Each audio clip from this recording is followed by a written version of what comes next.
Assalamualaikum warahmatullahi wabarakatuh. Innalillahi wa inna ilaihi raji'un. Para sahabat sekalian, kita semua sudah mengetahui bahwa ayahanda, gurunda kita tercinta, Bapak Ustaz Iksan Mokoginta itu kembali ke alam asalnya, alam di mana beliau berasal, yaitu alam kehidupan yang dipersiapkan oleh Allah Subhanahu wa ta'ala yang disebut dengan alam barzah atau alam ruh. Kiranya amal kebaikan beliau diupah oleh Allah menjadikan beliau masuk ke dalam golongan orang-orang yang diberi nikmat dan dijauhkan dari golongan orang-orang yang diberi kesesatan, penyiksaan dan kedurhakaan. Amin ya rabbal alamin. Para sahabat sekalian, mengenang jasa beliau beberapa tahun yang lalu saya pernah nelpon kepada beliau. Namun bukan sekali pertemuan, bukan sekali komunikasi, namun banyak kali kami berkomunikasi, di mana saya belajar sama beliau tentang apa yang dimaksud dengan teologi. Untuk itulah para sahabat sekalian, kali ini saya bukan ingin berdebat. Kali ini saya hanya ingin menceritakan sekilas tentang apa sih agama Kristen itu dan berasal dari mana agama Kristen itu. Jadi sesi ini saya tidak ingin berdebat karena memang pendeta atau paderi, pastor itu beberapa hari ini menghindar dari saya. Para sahabatku, dimanapun kalian berada, saya ingin berdoa, ucapan doa yang senantiasa selalu saya ucapkan sebelum saya berdiskusi atau berdebat dengan saudara-saudara kita yang Kristen. A'udzubillahi minasyaitonirrajim. Bismillahirrahmanirrahim.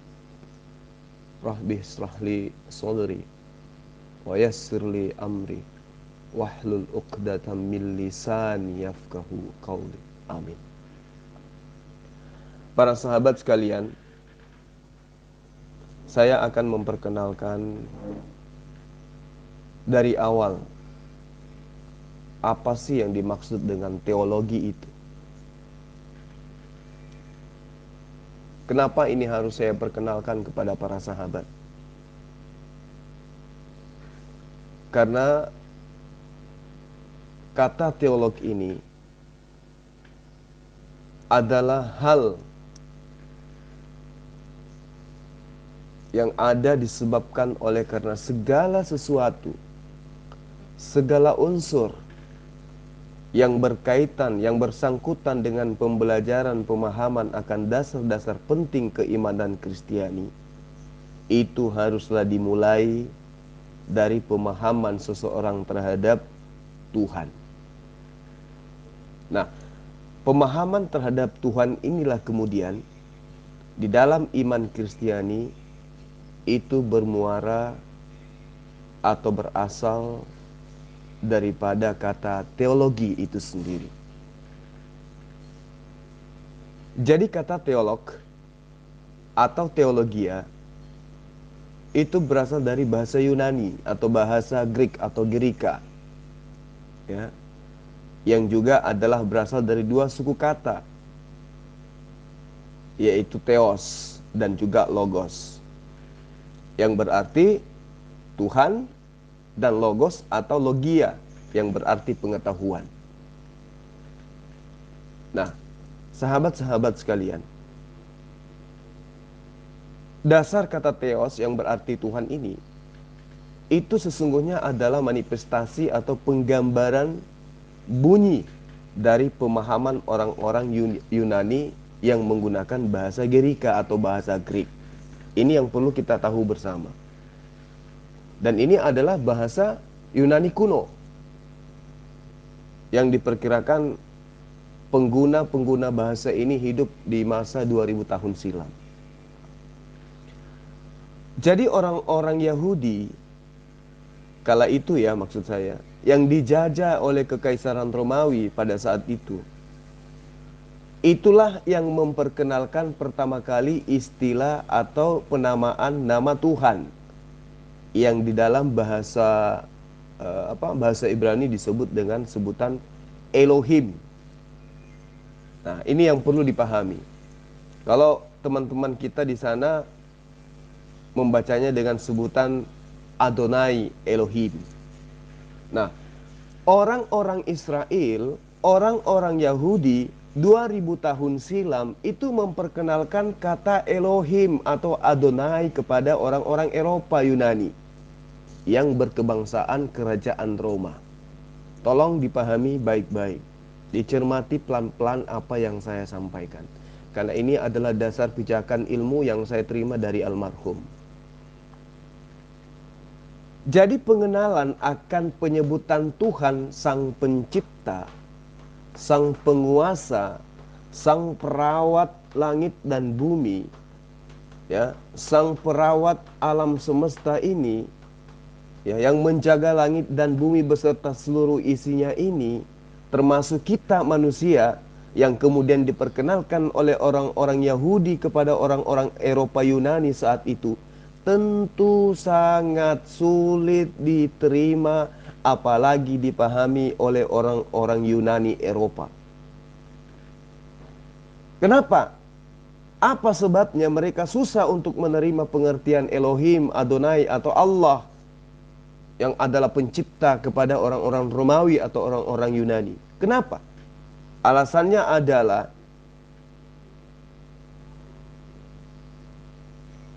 orang-orang Romawi, orang-orang Yunani sejak zaman purbakala, sekali lagi, sejak zaman purbakala, mereka secara turun-temurun, orang-orang Yunani Eropa itu, orang-orang Romawi itu tidak pernah mengenal kata Tuhan. Sekali lagi, tidak pernah mengenal kata Tuhan. Tidak pernah mengenal kata Adonai, tidak pernah mengenal kata Elohim, tidak pernah mengenal kata Hasem, tidak pernah mengenal kata YHWH. Jadi kalau sekarang ada orang Kristen petantang, petenteng, Adonai, Elohim, itu adalah hanya bualan, itu hanya topeng. Buyut mereka 2000 tahun silam sama sekali tidak mengenal apa itu Tuhan, apa itu Elohim, apa itu Allah. Nah, ini digarisbawahi ya. Jadi dari zaman purbakala mereka itu tidak tahu, ya. Mereka tidak mengenal apa itu Tuhan, tidak pernah mengenal apalagi mengetahui konsep Tuhan dan penyembahan satu Tuhan. Mereka tidak kenal itu. Menyembah satu Tuhan di dalam kehidupan beragama orang-orang Yunani, orang-orang Eropa saat itu tidak mereka kenal sama sekali. Mereka semua orang-orang Yunani, orang-orang Eropa saat itu beragama Helenisme Stoa. Ya, kita yang pernah belajar di sejarah agama tertua pasti tahu itu. Jadi orang Romawi, orang Yunani, orang Eropa yang mereka tahu itu adalah konsep, ya, keyakinan beragama Helenisme Stoa. Apa itu? Agama politeisme, agama dengan banyak Tuhan sebagai sembahan-sembahan mereka. Agama yang turun-temurun mereka pegang dan mereka imani, yang di dalamnya ibadahnya menyembah kepada siapa? Kepada dewa-dewa dan kepada dewi-dewi. Dan ini yang berasal dari cerita-cerita mitos, mitologi Yunani kuno. Jadi tidak ada konsep penyembahan kepada satu Tuhan di dalam kehidupan orang-orang Yunani Eropa, Romawi kala itu, saat itu. Ini yang perlu dipahami dengan baik. Jadi mereka itu sangat sulit, mereka sangat susah, mereka sangat tidak bisa menerima kenyataan. Orang-orang Yunani Eropa pada saat itu sulit sekali untuk menerima apalagi mengimani kepercayaan atau agama yang beriman serta beribadah hanya kepada satu Tuhan saja. Berat, sulit, tidak masuk akal menurut mereka. Tidak ada dalam relung hati mereka. Yang tadinya secara nenek moyang mereka secara turun-temurun menyembah dewa-dewa, menyembah roh-roh, menyembah dewi-dewi. Kemudian tiba-tiba diperkenalkan konsep satu Tuhan, la ilaha illallah, oleh saudara kita Yudaisme. Berat, susah, dan tidak mudah untuk mereka terima. Itu yang perlu kita pahami. Agama monoteisme. Monoteisme tidak pernah ada di dalam konsep kehidupan, keimanan, dan keagamaan mereka. Susah sekali. Itu disebabkan karena apa? Karena bagi mereka, orang-orang Yunani Eropa saat itu, penguasa alam ini serta pengaturannya menurut iman mereka, kesemuanya itu terletak di dalam kekuasaan dan kekuatan dewa-dewa dan dewi-dewi yang di dalam bahasa Yunani disebut dengan sebutan Theon. Dipahami ya para sahabat-sahabat? Jadi dewa-dewi mereka itu mereka sebut dengan sebutan Theon. Dan ada begitu banyak teon-teon di dalam kehidupan penyembahan keberagamaan mereka. Ya, sekitar tahun 2000 tahun silam minimal, belum lagi yang sebelum Masehi, mereka hanya mengenal penyembahan dewa-dewa, penyembahan dewi-dewi yang mereka sebut dengan Theon. Theon, Theon, Theon, dan Theon. Mereka tidak mengenal konsep Tuhan, apalagi mengenal Allah. Nah, kita lanjut. Ketika orang-orang Yunani Eropa mendengarkan tentang kata Tuhan, yang mana kata ini diperkenalkan oleh saudara-saudara kita sesama agama Abrahamaik, yaitu orang-orang Yahudi, memperkenalkan Tuhan yang Maha Kuasa, Maha Esa, Maha Pencipta, Maha Suci, maka orang-orang Yunani Eropa tadi berpikir untuk mencoba mencocok-cocokkan, menyamanyamakan, memirip-miripkan Tuhannya orang Yahudi tadi dengan Theon-Theonnya orang Yunani, yaitu Theon yang mereka percaya sebagai pencipta, sebagai penguasa, yang kemudian di antara Theon-Theon itu yang menduduki kedudukan yang paling tertinggi adalah Zeus.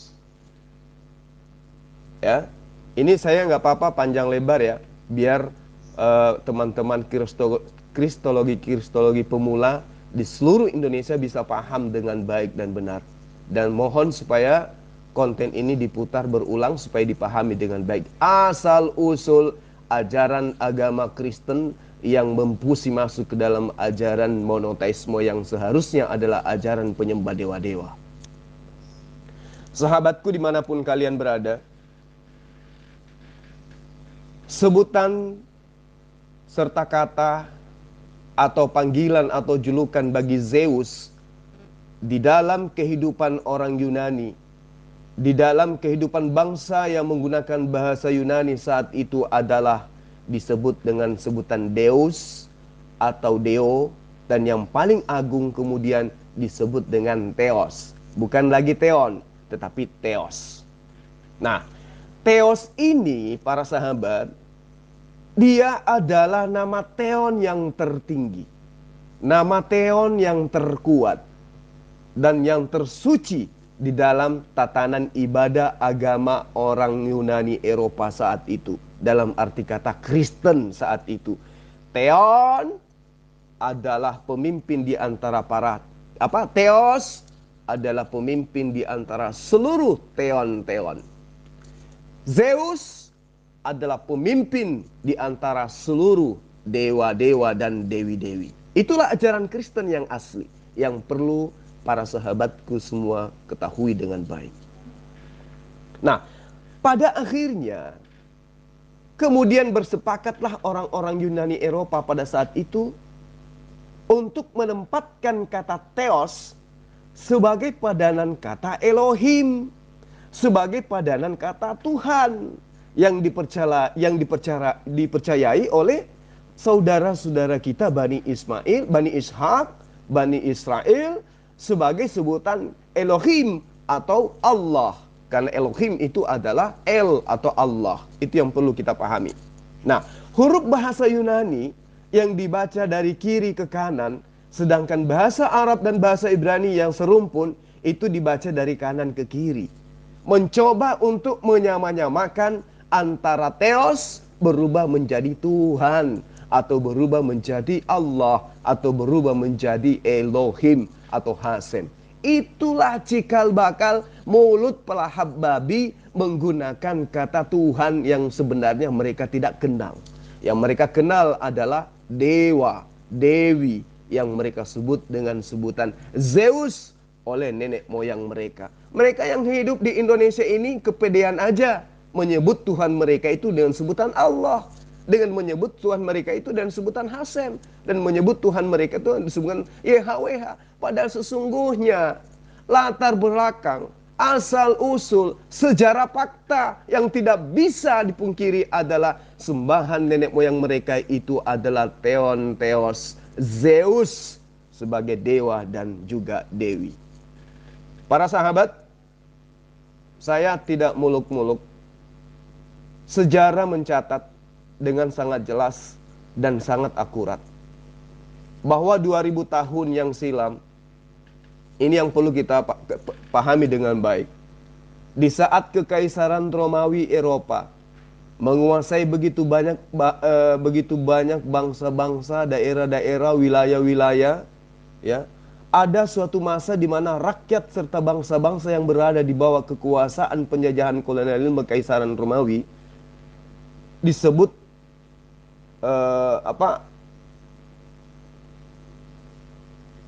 di antara semua jajahan-jajahan, maksud saya, ya saya harus berhati-hati karena ini adalah sejarah. Itu ada sekelompok kekuatan dan sekelompok kekuatan iman untuk melakukan pemberontakan atau perlawanan, serta kemudian melepaskan diri mereka dari tekanan penjajahan atau kolonialisme Kekaisaran Romawi. Ya sama, ketika kita dijajah oleh Kristen Belanda, ada kekuatan di mana-mana, di Jawa, di Sumatera, di Sulawesi, di Kalimantan. Ada kekuatan yang muncul untuk melawan pemberontakan, untuk melawan penjajahan atau penindasan kolonial yang disebut dengan pemberontakan. Jadi di dalam catatan-catatan para tafsir sejarah atau filsafat pengetahuan, yang mana orang-orang Kristen senantiasa selalu mengatakan bahwa mereka lebih tahu sejarah daripada kita umat Islam. Padahal kalau kita melihat tulisan-tulisan para ahli filsafat dan pengetahuan Yunani yang terkemuka, jelas tergambar bahwa secara jelas di masa penjajahan Kekaisaran Romawi kuno banyak terjadi pemberontakan daerah-daerah jajahan Roma yang ingin merdeka layaknya yang terjadi di Indonesia kala itu. Nah, di antara banyak penulis para sahabat, yang paling terkenal kemudian itu yang pernah saya bahas di dalam berdebat dengan saudara Adrian, yaitu Flavius Josephus dan juga Tertullianus kalau nggak salah, ya. Jadi dua sejarawan dan filsafat Yunani itulah kemudian yang mencatat banyak cerita-cerita yang sesungguhnya yang tertuang di dalam sejarah yang kemudian dibelokkan oleh generasi-generasi berikut mereka. Jadi para sahabat sekalian, 2000 tahun silam, di saat keadaan Kekaisaran Romawi berada pada sisi yang paling sulit dan berat, pada masa pemerintahan mereka itulah maksud saya, di saat dimana keadaan pemerintahan Kekaisaran Romawi sungguh sangat berat di dalam menghadapi tekanan keadaan ekonomi, menghadapi tekanan perbedaan pendapat di kalangan pemimpin parlemen, menghadapi tekanan keadaan perebutan kekuasaan di antara keluarga kekaisaran. Ada juga tekanan akan keadaan keagamaan Yunani Romawi pada dewa-dewi yang sudah tidak bisa diterima oleh warga negara Romawi. Dan juga pesatnya perkembangan pemahaman jumlah penganut agama Yudaisme monoteisme di kalangan warga negara Romawi, di mana orang-orang Yahudi pada kala itu juga gencar mengajarkan ajaran la ilaha illallah kepada mereka, serta pada saat itu masih ditambah lagi dengan berhasilnya beberapa negara jajahan yang melepaskan diri dari kekuasaan Romawi, termasuk rakyat tanah Yudea di Galilea, sungguh sangat mengoyak-ngoyak kejayaan kekuasaan pemerintahan Romawi kala itu. Andai saja Islam sudah ada pada saat itu, maka dapat dipastikan kekaisaran Romawi rata dengan tanah. Untung saja belum ada.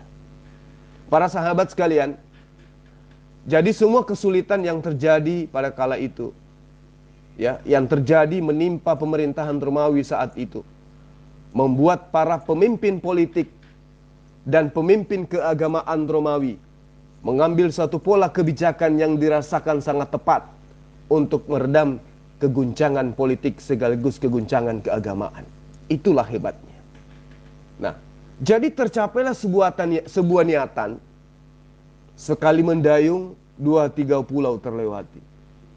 Di dalam mengatasi masalah yang sangat berat saat itu, maka para pemimpin, para pemerintah, dan para pemimpin agama Romawi kala itu bersepakat untuk mengambil jalan. Apa itu? Dengarkan baik-baik. Menerima kebenaran agama monoteisme orang Yahudi dengan memasukkan paham iman agama orang Yunani Romawi ke dalam tatanan pelaksanaan ibadahnya agama monoteisme Yahudi. Tentu para sahabat sekalian masih ingat ketika saya acap kali mengatakan asal Kristen itu adalah ajaran pagan Romawi Yunani yang kemudian mempusi masuk ke dalam keajaran Yesus. Maka lahirlah agama yang disebut dengan agama Kristen. Para sahabat masih ingat bukan? Nah, inilah pesan-pesan almarhum yang harus saya sampaikan kepada khalayak banyak supaya sadar bahwa ajaran agama Kristen itu bukan berasal dari Yudaism, tapi berasal dari Eropa. Kita lanjut sedikit. Jadi setelah mereka mengambil keputusan untuk mempersatukan ajaran dewa-dewi ke dalam ajaran monoteisme, maka kata theos yang tadi itu mereka masukkan ke dalam pemahaman orang-orang yang beragama Yahudi yang mengenal sebutan Tuhan dengan sebutan Elohim. Ya, ini adalah bukti. Ini adalah bukti sejarah yang sangat nyata akan keberhasilan para pemimpin politik dan para pemimpin agama Romawi 2000 tahun yang lalu. Mereka membengkokkan kebenaran ajaran ketuhanan yang diajarkan oleh Nabi Musa, yang diajarkan oleh Nabi Daud, Salomo, Yesus alaihissalam, dan membengkokkannya dalam agama monoteisme menjadi agama triniteisme. Para pemimpin politik dan para pemimpin agama kekaisaran Romawi 2000 tahun yang lalu telah membuktikan bahwa mereka berhasil membengkokkan kebenaran ajaran agama samawi menjadi agama ardi atau agama duniawi. Jadi jangan heran ketika prosesi-prosesi apa yang mereka lakukan, khususnya orang Kristen itu berbau agama mitologi, tetapi mereka tetap aja mengklaim diri mereka adalah ajaran dari Yahudi. Itulah sebabnya mereka mempusi masuk ke dalam pengajaran Yudaism. Para sahabat, jadi penyembah terhadap dewa-dewa oleh orang-orang Romawi akhirnya bisa diterima oleh rakyat beragama monoteisme saat itu sebagai agama yang benar. Kenapa? Karena Yudaisme, Yudea, Galilea, dan seterusnya itu masih berada di bawah jajahan kekaisaran Romawi. Mereka terpaksa menyatukan ajaran agama mereka dengan ajaran penyembahan dewa-dewi. Apakah saya ini ngibul atau saya ini ngarang bebas oleh karena tidak adanya lawan debat? Tidak. Saya belajar, saya memahami, saya membaca, saya tidak asal mengatakan, tetapi ada bukti dasar yang mungkin para sahabat bisa buktikan dimanapun sahabat berada. Dituliskan oleh Suetonius Catullus di dalam sebuah buku biografi yang berjudul The Trial of Caesar pada tahun 1121 maksud saya ya. Bahwa cara yang paling tepat dan yang paling ampuh untuk tetap menjaga ketuhanan, kejayaan, kekayaan, dan kekuatan kekaisaran Romawi kala itu adalah menyatukan idealisme Yahudi, tetap melestarikan kebudayaan-kebudayaan istiadat-istiadat Romawi, dan kemudian membalur diri masuk ke dalam ajaran Yudaisme. Maka jangan heran ketika ajaran yang mengaku dirinya adalah ajaran dari langit, tetapi masih merayakan Natal, masih merayakan pesta, masih makan babi, masih menyembah manusia. Karena itulah asal-usul sebenarnya adalah ajaran mitologi Romawi Yunani. Jadi para pemimpin pemerintahan dan para pemimpin keagamaan Kristen kala itu mengerti betul dengan sangat-sangat sadar bahwa untuk menghambat perkembangan pemikiran kemerdekaan bangsa-bangsa jajahan mereka tidaklah dapat dicapai dengan jalan physical pressure atau melalui tekanan fisikal. Tetapi tekanan secara fisik persenjataan itu tidak berguna. Tentara pihak Romawi pada bangsa-bangsa jajahan ternyata jelas sekali tidak membutuhkan apa yang mereka katakan dengan sebutan kekuasaan mutlak. Kenapa? Karena mereka membutuhkan biaya dan tenaga yang begitu besar jumlahnya. Sehingga sebelum apa yang terjadi, yaitu kehancuran demi kehancuran yang disebabkan dengan adanya negara-negara Roma, yang juga di sisi yang harus diketahui bahwa biaya kehidupan glamor para penguasa-penguasa kala itu sangat tinggi. Maka mereka memandang perlu pesta-pesta, hura-hura yang ada di dalam pengajaran mitologi Romawi Yunani itu jangan dihilangkan meskipun kita sudah bersatu dengan ajaran monoteisme. Para sahabat, kita perlu tahu, sebelum Islam itu ada, kita sudah mengenal peradaban Romawi, peradaban Mesir, peradaban Yunani. Iya toh? Siapapun kita pasti tahu itu. Islam belum ada, peradaban-peradaban kehidupan glamor mereka itu sudah ada. Jadi apa sebabnya kemudian biaya untuk kehidupan pesta-pesta liar, para senator, biaya-biaya ibadah-ibadah agama paganisme mereka yang dihiasi dengan kemabukan dan kejijikan, hubungan biologis antara pria dan wanita yang sangat di luar pemahaman kepantasan, biaya kesukaan atau hobi dari para pangeran, gundik-gundik kaisar dan istri-istri kaisar, dan biaya-biaya yang tidak penting lainnya yang kesemuanya itu dibebankan kepada pembiayaan pengeluaran keuangan negara, menyebabkan mereka harus menerima ajaran Yahudi, di mana ajaran Yahudi kala itu lebih memiliki banyak memiliki aset-aset harta yang mereka harus kuasai dengan cara mempusi masuk ke dalam kehidupan keberagamaan mereka. Jadi para sahabat, tentang kehidupan hidup glamor yang menjijikkan dengan kebiasaan pesta pora dan peribadatan yang liar para penguasa di dalam pemerintahan kekaisaran Romawi dan Yunani kala itu, dua di antaranya yang paling terkenal yang membuat keuangan pemerintahan Romawi bangkrut itu adalah Kaisar Caligula dan juga Kaisar Nero.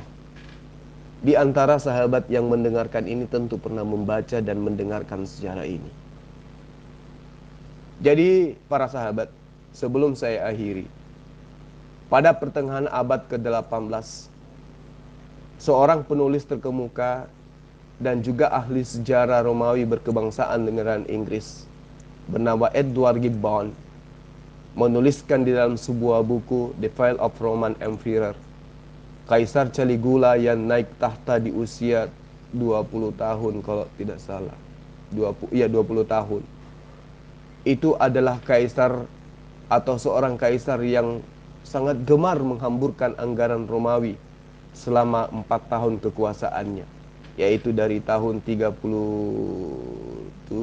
hingga 41 Masehi. Ya, para sahabat, seperti lazimnya kaum pria usia 20-an, sangat seringkali ia menyelenggarakan pesta-pesta. Memang benar, telah terjadi peningkatan pertandingan-pertandingan, festival-festival, sirkus-sirkus, ya, sehingga ada sejumlah laporan kala itu yang menyebut Caligula membuat bangkrut salah satu kekaisaran paling kaya pada zamannya. Jadi, para pemimpin politik dan pemimpin agama Romawi merasakan bahwa senjata yang paling ampuh untuk tetap memiliki daerah jajahan beserta rakyat dan hasil buminya bukanlah pedang, bukanlah tombak, bukan legion serdadu yang ahli atau yang hebat di dalam strategi bertempur. Bukan. Namun para pemimpin politik, para pemimpin agama Romawi sadar dan yakin bahwa senjata yang paling ampuh untuk mengalahkan atau untuk menguasai atau untuk menguras hasil bumi tanah jajahan mereka adalah dengan ideologi benalu. Ideologi benalu, ideologi serigala nyamar domba, atau pemahaman baru yang menempel dan membunuh pemahaman lama. Maka muncullah apa yang disebut dengan perjanjian lama dan perjanjian baru.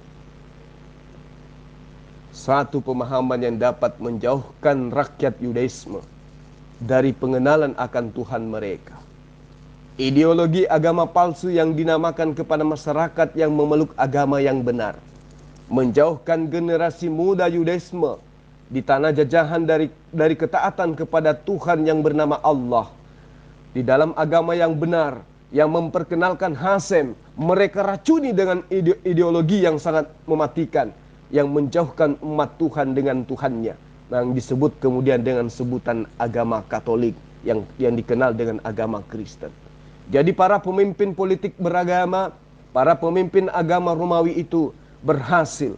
Mereka berhasil menyuntikkan racun pemahaman agama Romawi, agama yang beribadah menyembah kepada dewa-dewa, ke dalam agama monoteisme Yudea yang menyembah dan beribadah hanya kepada Tuhan yang diperkenalkan oleh Abraham, Ishak, dan Yakub.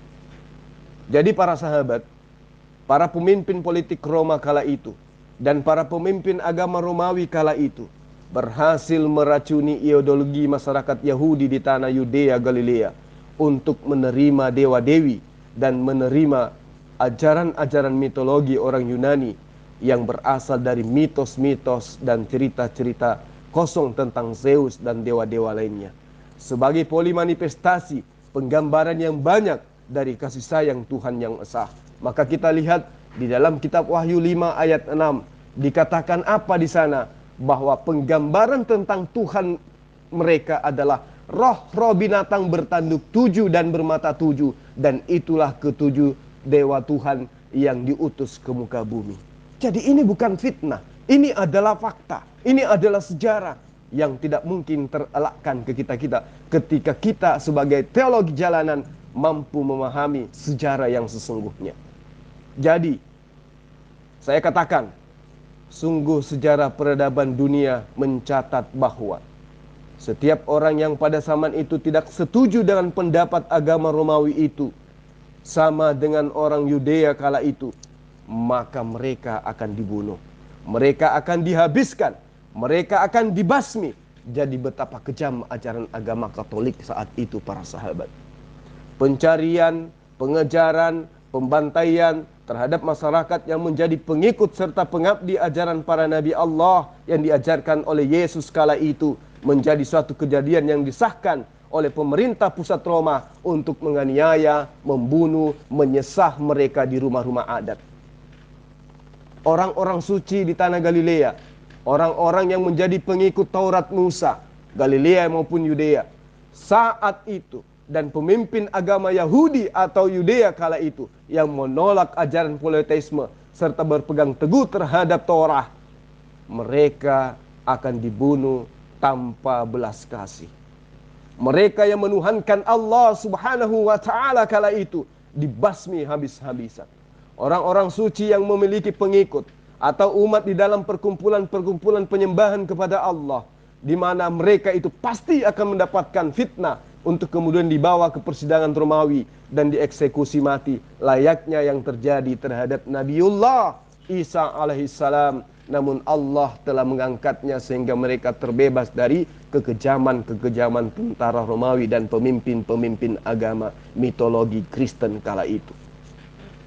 Jadi para sahabat sekalian, politisi dan pemimpin agama Yudea yang korup menerima paham politisme Romawi dengan senang hati dan tanpa punya perasaan bersalah. Maka lahirlah Paulus, lahirlah Lukas, lahirlah Markus, lahirlah Yohanes, yang kemudian catatan-catatan mereka menggunakan nama-nama nabi, murid daripada Nabi Isa alaihissalam, yang kemudian oleh Romawi mengganti namanya, memalsukan namanya menjadi Yesus untuk mendekati penyebutan dewa tertinggi mereka, yaitu Zeus. Jadi para sahabat, apa yang terjadi? 2000 tahun silam itulah kemudian penyembahan politeisme menjadi sah, penyembahan politeisme menjadi benar, penyembahan politeisme menjadi penyembahan monoteisme, penyembahan trinitas menjadi satu di dalam tiga di dalam satu, penyembahan politeisme banyak dewa-dewa menjadi penyembahan monoteisme satu Tuhan, Theos kemudian menjadi Tuhan, Theos jadi Elohim, Theos jadi Allah. Summa na'udzubillah, summa na'udzubillah. Jadi saudara-saudara, para sahabat-sahabat sekalian, kata teologi ini adalah suatu kesatuan kata yang bertumpu pada dua kata bahasa Yunani, yaitu Theos dan Logos. Kata Theos setelah saya katakan di atas, setelah saya katakan tadi bahwa sedikit demi sedikit kata Theos itu kemudian berubah menjadi pengertian kepada Tuhan, dan berdasarkan atas asal usul kata tersebut itu adalah penamaan dewa. Maka para sahabat sekalian, ya, kita sudah menyadari sedikit banyaknya di mana teman-teman Kristen itu senantiasa memperjuangkan iman mereka dengan mengatakan Logos itu adalah Allah, Logos itu adalah firman, dan firman itu adalah Allah itu sendiri. Ini adalah konsep yang diajarkan oleh penjajah kala itu. Dan ya, sedikit banyak saya sudah menceritakan hal ini. Jadi perihal kata Logos yang diterjemahkan oleh saudara-saudara kita Kristen dan Katolik sebagai firman, ya itu sah-sah saja. Kenapa?